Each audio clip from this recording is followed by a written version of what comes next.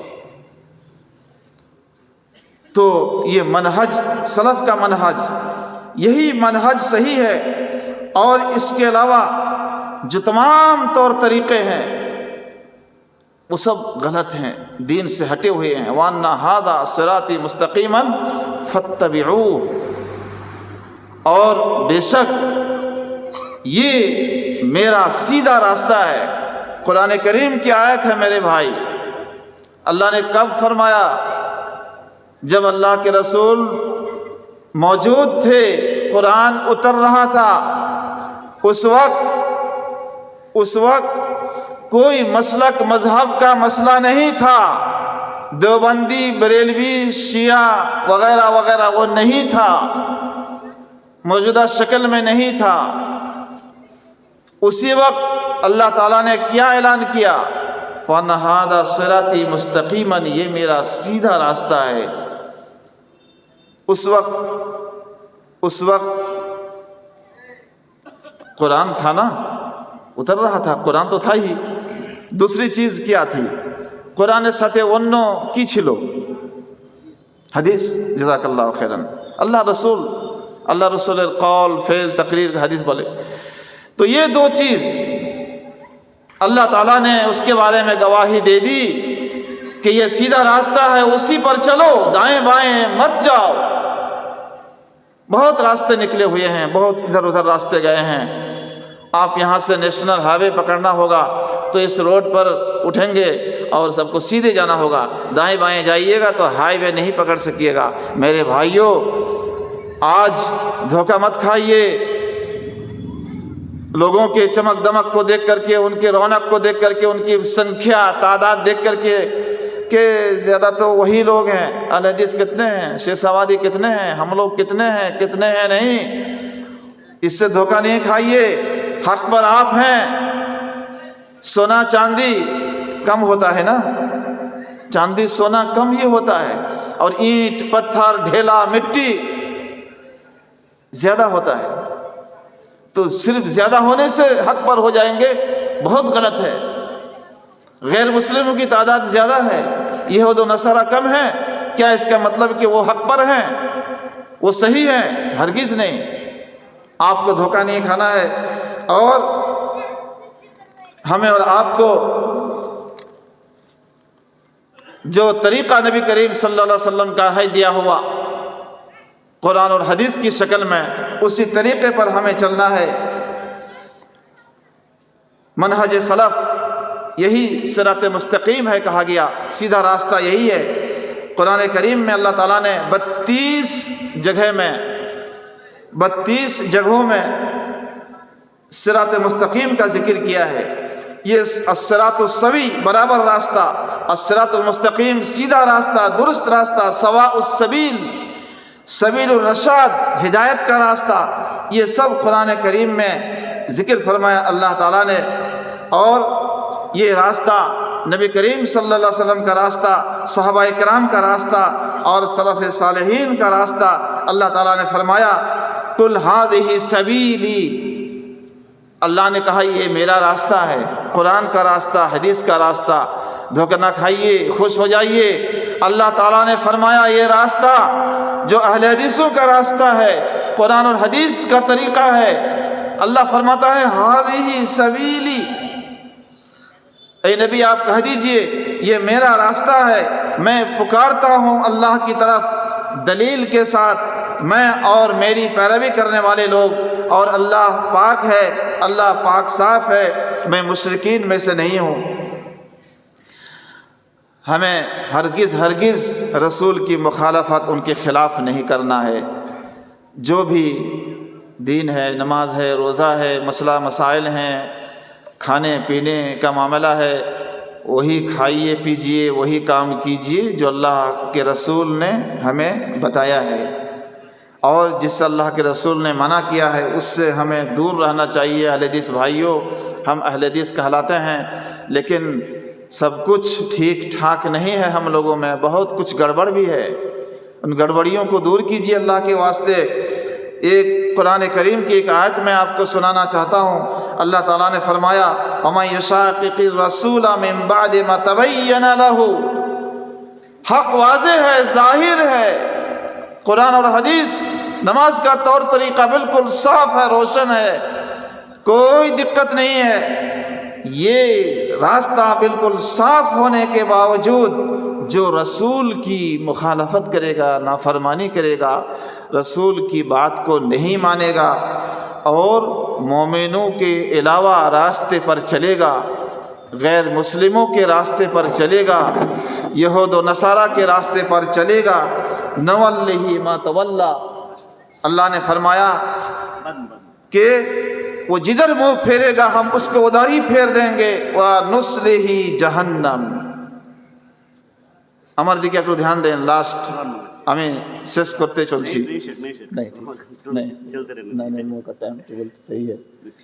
তো ঠিক আছে, আমি শেষ করতে যাচ্ছি। যে অসুবিধা থাকে কিছু তো লাস্ট এখানে যেন অসুবিধাটা দূর হয়ে যায়। এই কোরআনের আয়াতটা বুঝতে পারলেন? ওমাই ইউশাকিকির রাসূলা, যে আল্লাহর নাফরমানি করবে, অনুসরণ করবে না, যে নাফরমানি মানে ওর খেলাফ চলবে, আল্লাহ রসুল বলছেন এটা করো ও করবে, এটা করিও না ও করছে, যেটা করতে বলেছে ও করে না, খেলাফ হলো না।